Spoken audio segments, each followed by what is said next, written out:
हट कर बैठा चांद एक दिन माता से यह बोला, सिलवा दो माँ मुझे ऊन का मोटा एक झिंगोला।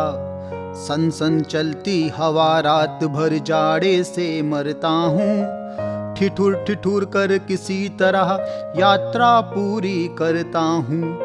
आसमान का सफर और यह मौसम है जाड़े का, ना हो अगर तो ला दो कुर्ता ही कोई भाड़े का। बच्चे की सुन बात कहा माता ने, अरे सलोने कुशल करे भगवान लगे मत तुझको जादू टोने। जाड़े की तो बात ठीक है पर मैं तो डरती हूँ, एक नाप में कभी नहीं तुझको देखा करती हूँ। कभी एक अंगुल भर चौड़ा कभी एक फुट मोटा, बड़ा किसी दिन हो जाता है और किसी दिन छोटा। घटता बढ़ता रोज किसी दिन ऐसा भी करता है, नहीं किसी की भी आंखों को दिखलाई पड़ता है। अब तू ही ये बता नाप तेरी किस रोज लिवाएं, सीधे एक झिंगोला जो हर रोज बदन में आए। अब चंद्रमा अपनी माँ के इन सवालों का जवाब देता हुआ कहता है कि हंसकर बोला चांद, अरे माता तू कितनी भोली, दुनिया वालों के समान क्या तेरी मत भी डोली। घटता बढ़ता कभी नहीं मैं वैसा ही रहता हूँ, केवल भ्रमवश दुनिया को घटता बढ़ता लगता हूँ। आधा हिस्सा सदा उजाला आधा रहता काला, इस रहस्य को समझ न पाता भ्रमवश दुनिया वाला।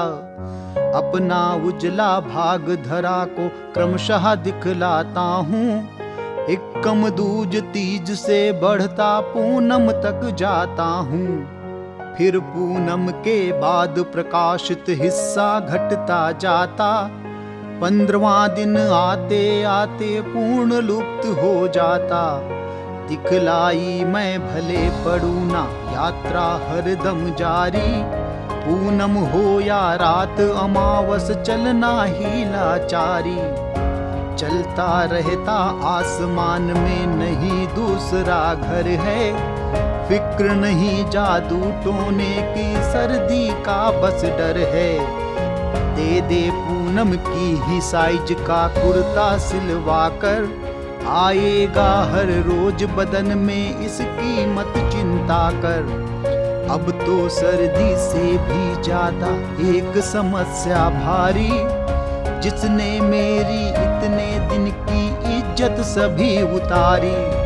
कभी अपोलो मुझको रौंदा, लूना कभी सताता, मेरी कंचन सी काया को मिट्टी का बतलाता। मेरी कोमल काया को कहते रॉकेट वाले, कुछ ऊबड़ खाबड़ जमीन है कुछ पहाड़ कुछ नाले। चंद्रमुखी सुन कौन करेगी गौरव निज सुषमा पर, खुश होगी कैसे नारी ऐसी भद्दी उपमा पर। कौन पसंद करेगा ऐसे गड्ढों और नालों को, किसकी नजर लगेगी अब चंदा से मुख वालों को। चंद्रयान भेजा अमेरिका ने भेद और कुछ हरने, रही सही जो पोल बची थी उसे उजागर करने। एक सुहाना भ्रम दुनिया का क्या अब मिट जाएगा, नन्हा मुन्ना क्या चंदा की लोरी सुन पाएगा।